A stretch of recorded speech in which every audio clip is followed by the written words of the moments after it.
मेरे सम्मानित दर्शकगण, मेरे सब्सक्राइबर्स, मेरे व्यूअर्स और मेरे विशेष रूप से तालीम हासिल करने वाले विद्यार्थीगण, आज मैं आपको भारतीय न्याय संहिता की धारा 147 के संबंध में बताऊंगा।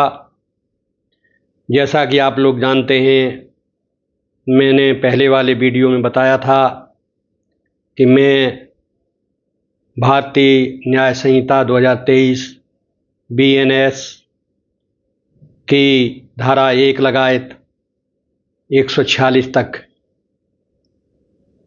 पूर्ण कर चुका हूं और अपलोड कर चुका हूं YouTube पर। आप लोग मेरे हैंडल पर सब्सक्राइब करके खोल सकते हैं और आप इसके नियमित पाठक बन सकते हैं। भारतीय न्याय संहिता की धारा 147 भारत सरकार के विरुद्ध युद्ध छेड़ने से संबंधित एक गंभीर अपराध को परिभाषित करती है। यह धारा पुरानी भारतीय दंड संहिता की धारा 121 के समकक्ष है।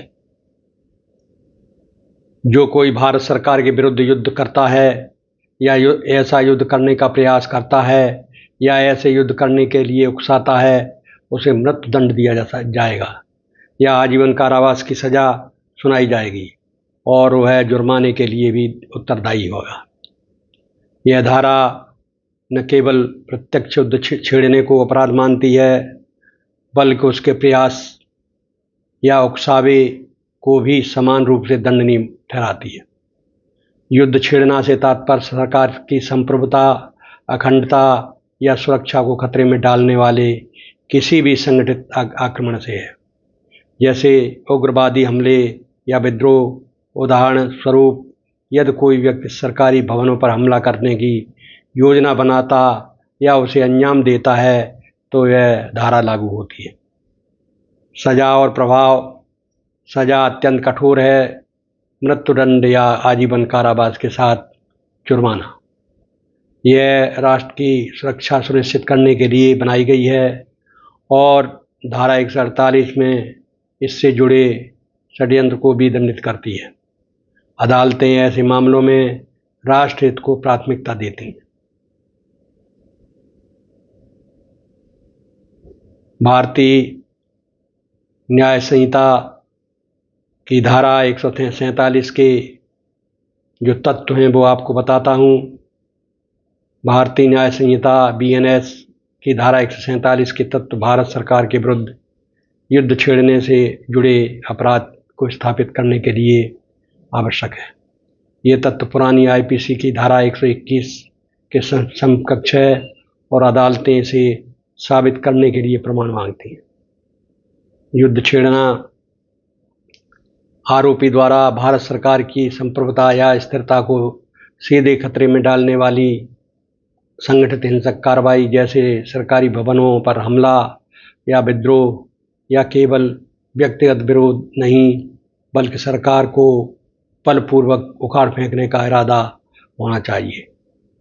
नंबर 2, प्रयास करना: युद्ध छेड़ने की ठोस तैयारी या शुरुआती कदम, जैसे हथियार जुटाने या योजना क्रियान्वित करना, भले ही पूरा युद्ध न हो पाए। नंबर 3 है उकसाना: युद्ध छेड़ने में सहायता, प्रेरणा का षड्यंत्र जिसमें प्रत्यक्ष भागीदारी जरूरी नहीं है, सिद्ध करने के लिए घटक, अपराध साबित करने के लिए इरादा और कार्य दोनों सिद्ध होने चाहिए। सरकार को डराने या झुकाने वाली गंभीर स्थिति उत्पन्न करना, उदाहरणतः उग्रवादी समूह पर द्वारा हमला, सजा मृत्युदंड या आजीवन कारावास।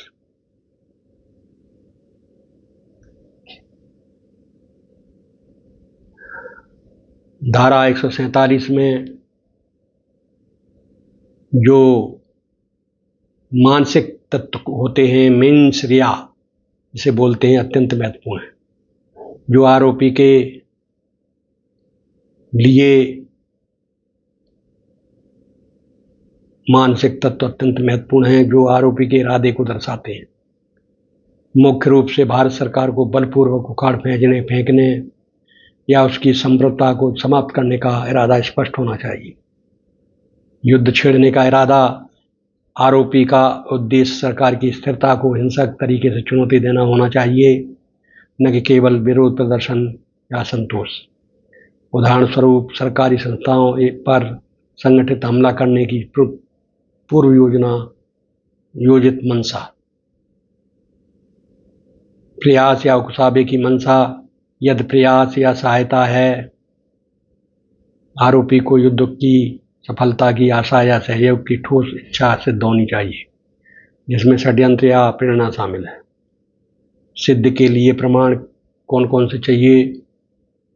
ये तत्व प्रत्यक्ष साक्ष्य जैसे बयान, दस्तावेज, परिस्थितिजन्य प्रमाणों से साबित होते हैं।